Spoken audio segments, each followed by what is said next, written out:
will hear a number of different recordings, and you will have to answer questions on what you hear. There will be time for you to read the instructions and questions, and you will have a chance to check your work. All the recordings will be played once only. The test is in 4 sections. At the end of the test, you will be given 10 minutes to transfer your answers to an answer sheet. Now turn to Section 1. Section 1. You will hear a telephone conversation between a travel company employee and a customer. First, you have some time to look at questions 1 to 5.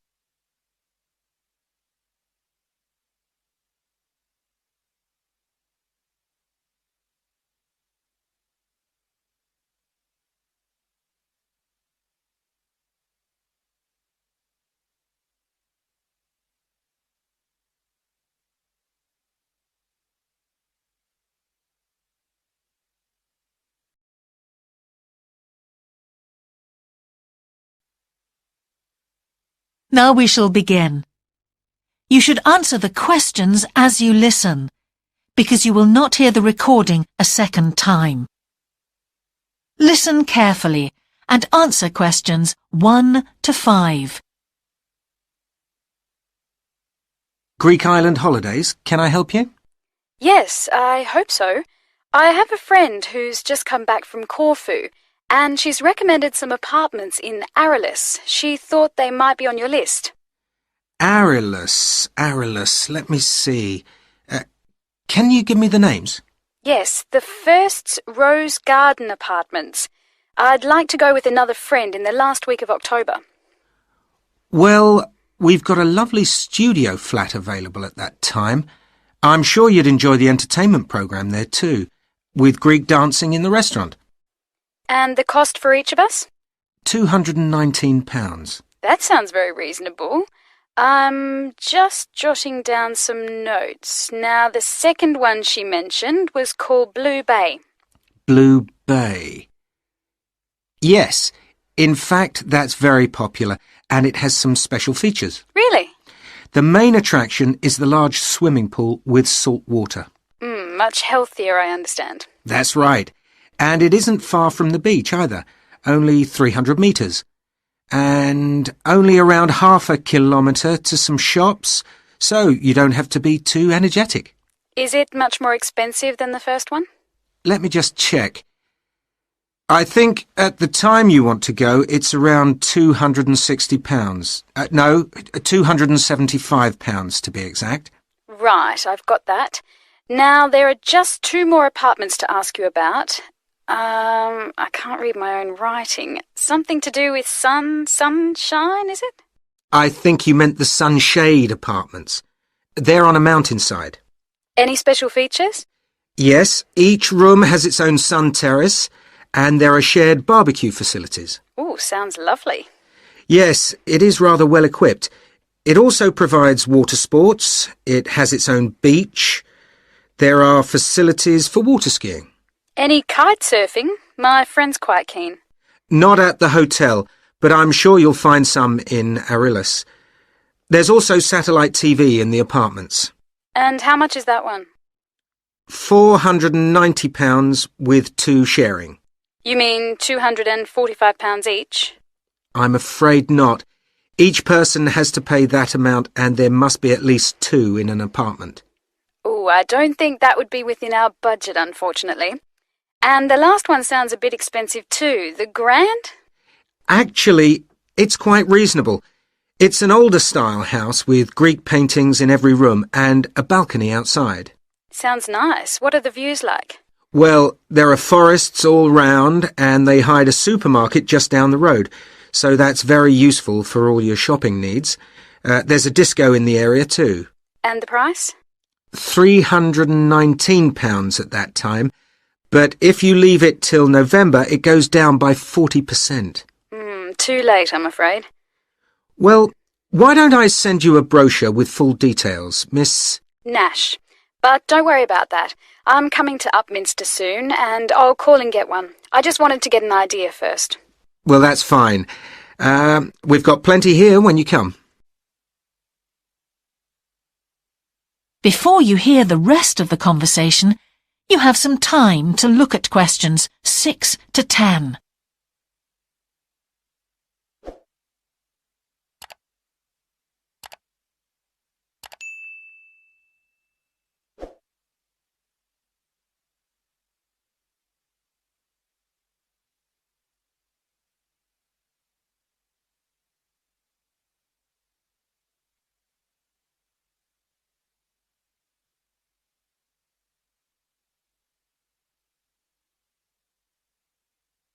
Now listen and answer questions 6 to 10. If you've got a minute, could I just check a couple of points about insurance? I got one policy through the post, but I'd like to see if yours is better. Fine. What would you like to know? Well, the one I've got has benefits, and then the maximum amount you can claim. Is that like yours? Yes, that's how most of them are. Well, the first thing is cancellation. If the holiday's cancelled on the policy I've got, you can claim £8,000. We can improve on that, Miss Nash. For Greek island holidays, our maximum is £10,000. That's good. Of course, our holiday won't even cost £1,000 together. It's still sensible to have good cover. Now, if you go to hospital, we allow £600. Yes, mine's similar. And we also allow a relative to travel to your holiday resort. My policy just says their representative will help you. You can see there's another difference there. And what happens if you don't get on the plane? Nothing, as far as I can see on this form. Don't you have missed departure? No, I'll just jot that down. We pay up to £1,000 for that, depending on the reason. And we're particularly generous about loss of personal belongings, up to £3,000, but not more than £500 for a single item. Then I'd better not take my laptop. Not unless you insure it separately. OK, thanks very much for your time. You've really been helpful. Can I get back to you? Your name is... Ben Ludlow. That's Ludlow. I'm the assistant manager here. I'll give you my number. It's 081 260 543 216. But didn't I phone 081 260 567 294? That's what I've got on the paper. That's the main switchboard. I've given you my direct line. Right. Thank you very much for your time. That is the end of section 1. You now have half a minute to check your answers.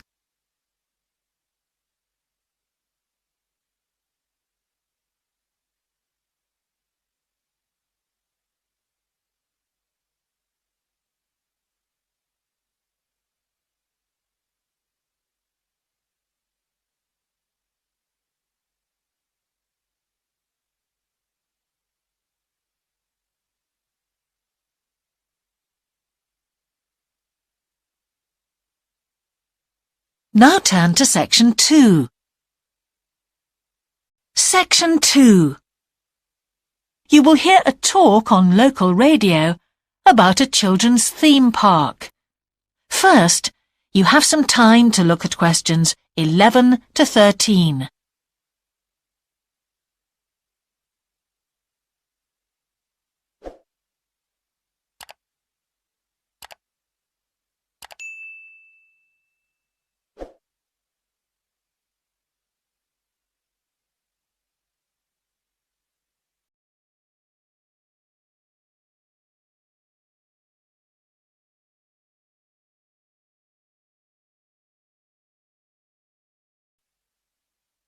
Now listen carefully and answer questions 11 to 13. For the second in our series about locally run businesses, we meet Simon Winridge, co-founder of the hugely successful Winridge Forest Railway Park. Welcome, Simon. Now, perhaps you can begin by telling us a little bit about how it all started. Well, during the 1970s, my wife Liz and I had just acquired 80 acres of sheep farming land, and we decided to settle down and have children. Pretty soon we had a daughter, Sarah, and a son, Duncan. The place was wonderful for the kids. They particularly loved trains and gradually built up an enormous network of miniature railway track.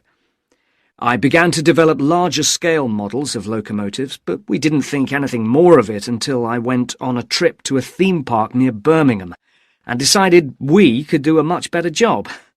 So we set up a small one ourselves, based on the miniature railway, and we opened to the public for just a month that year, 1984, in July, our driest month, because our children said they didn't want our guests to have a miserable wet visit. I dealt with park business and Liz carried on with the farm work. It soon became clear that we were onto a winner. We began to extend the railway track and lay it among more interesting landscape by planting trees, which in turn attracted more wildlife, and by making cuttings through the rock. Nowadays, we're open all year round, and we're pleased to say that Wimridge is one of the most popular visitor attractions in the area, with 50,000 visitors a year. 1.5 million people have been through our doors since we opened. Before you hear the rest of the talk, you have some time to look at questions 14 to 20.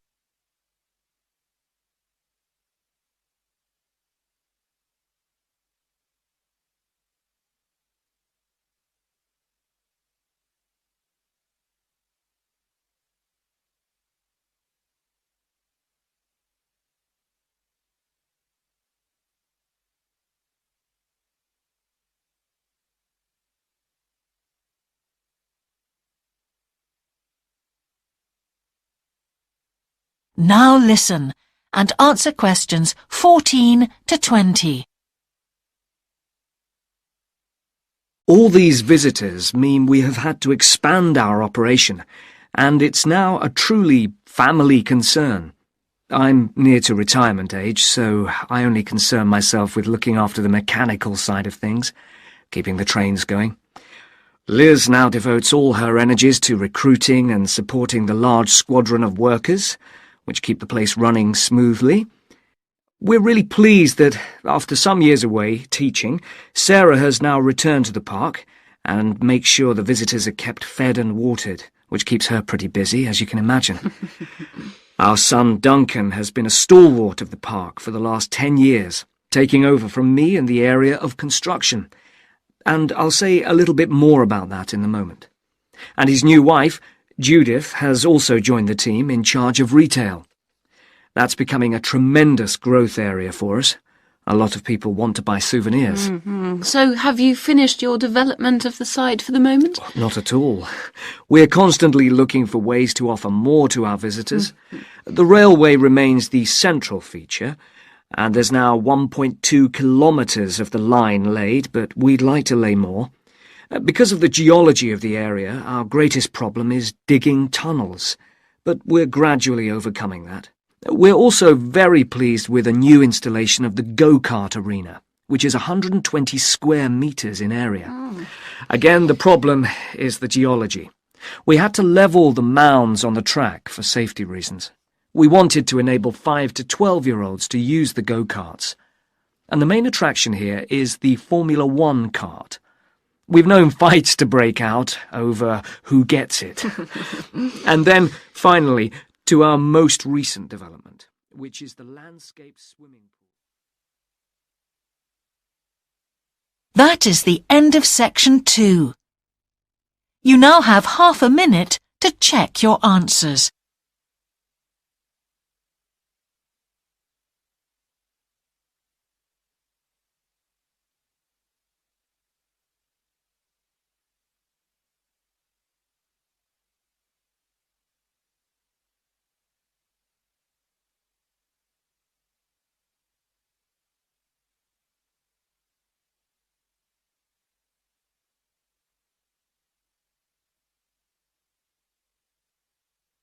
Now turn to Section 3.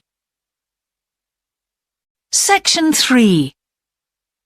You will hear a geography student called Caroline discussing her dissertation with her tutor. First, you have some time to look at questions 21 to 23.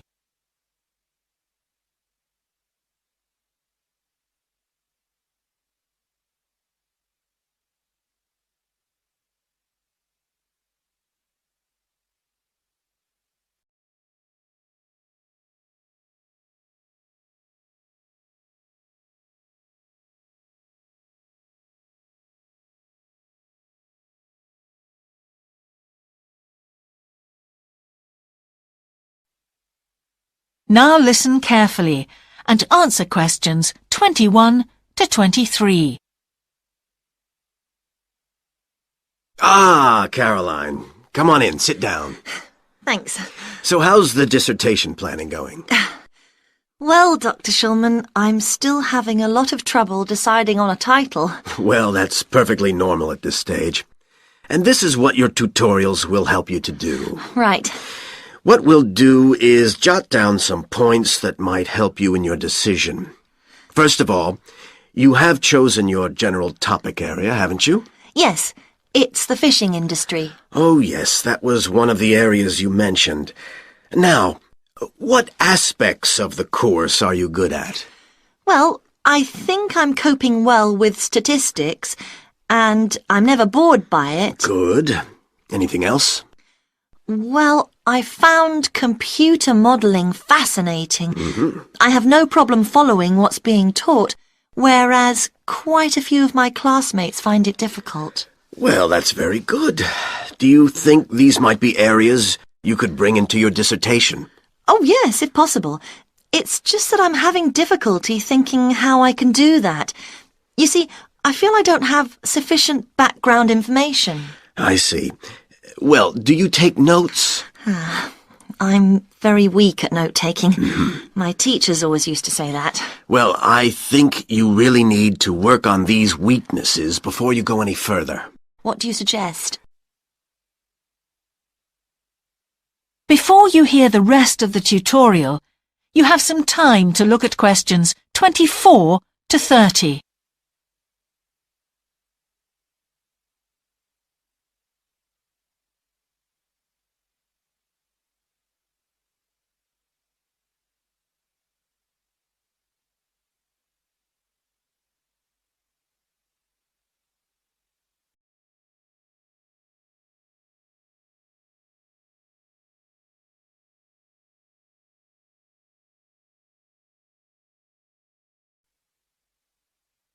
Now listen and answer questions 24 to 30.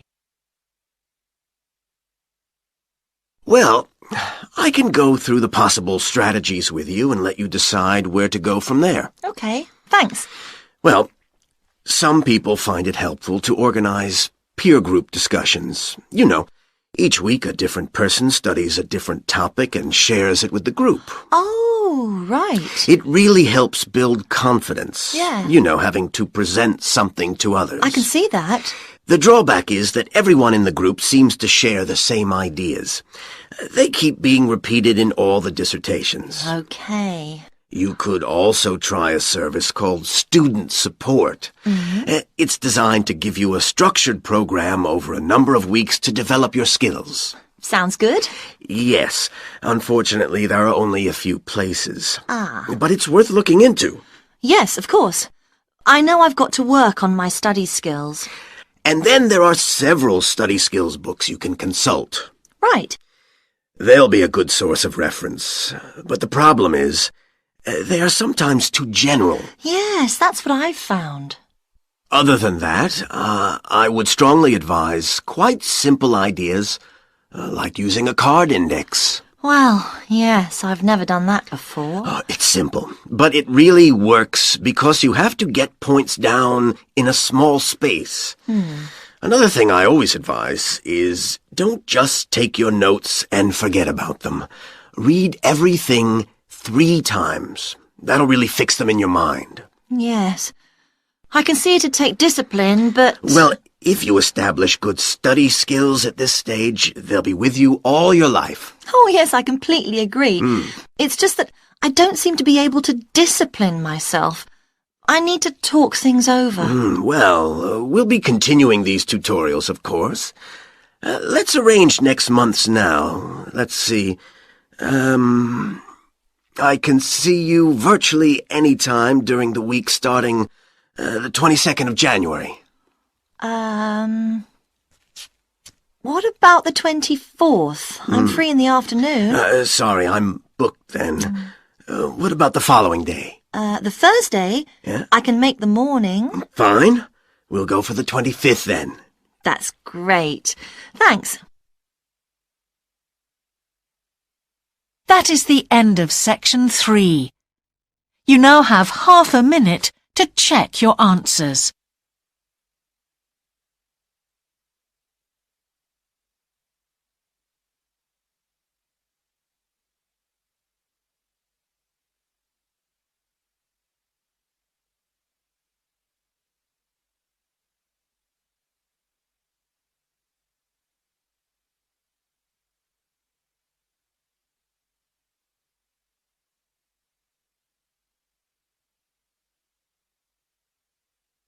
Now turn to section 4. Section 4. You will hear part of a lecture about an experimental design for a house. First, you have some time to look at questions 31 to 40.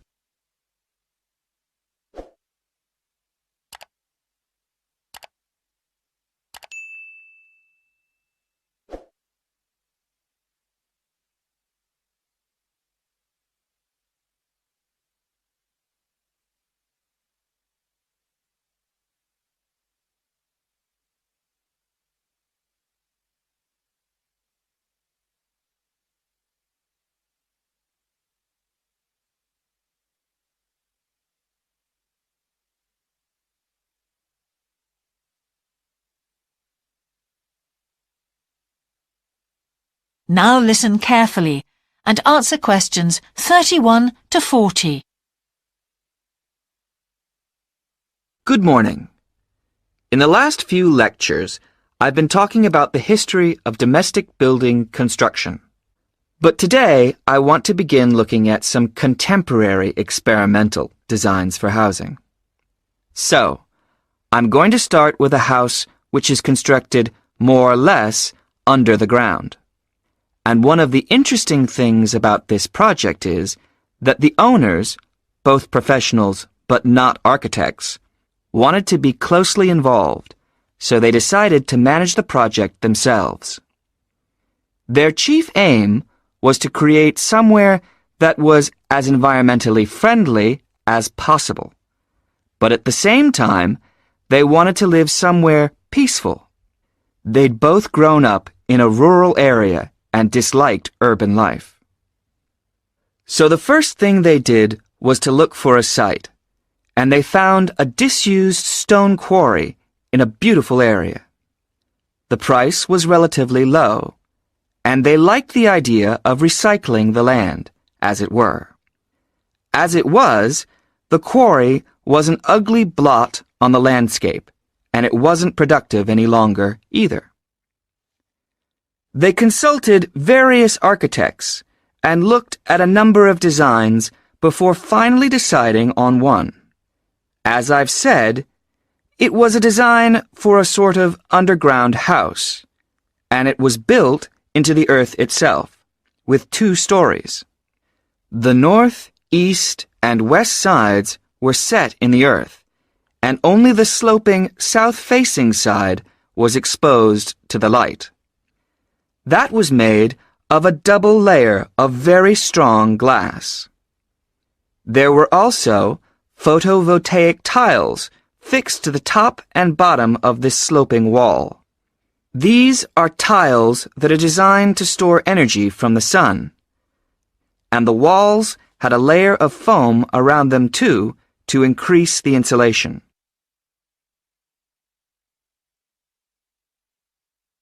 Now, what is of interest to us about this project is the features which make the building energy efficient. Sunlight floods in through the glass wall, and to maximize it, there are lots of mirrors and windows inside the house. That helps to spread the light around. So that's the first thing. Light is utilized as fully as possible. In addition, the special tiles on the outside convert energy from the sun and generate some of the house's electricity.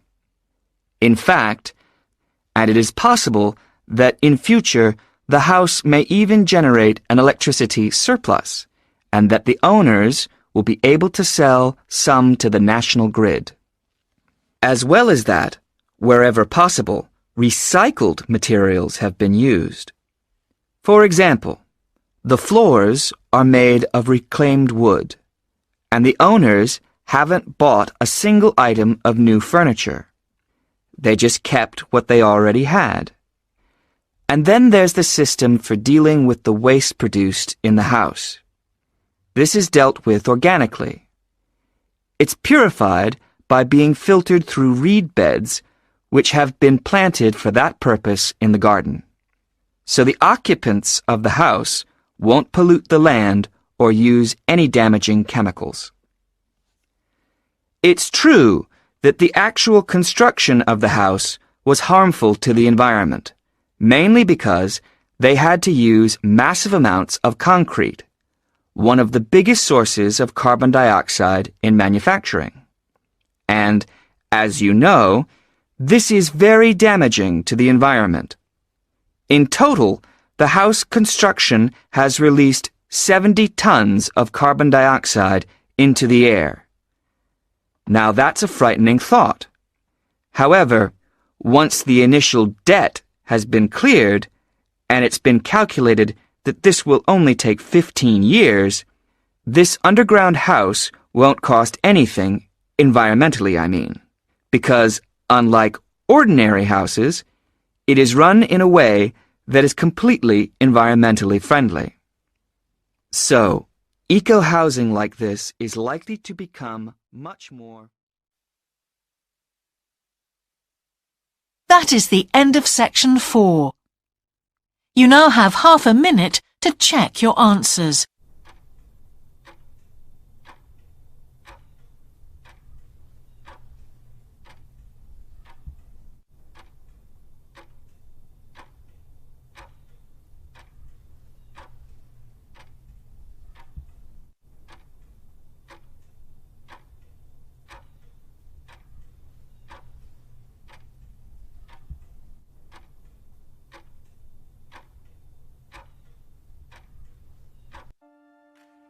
That is the end of the listening test. In the IELTS test, you would now have 10 minutes to transfer your answers to the answer sheet.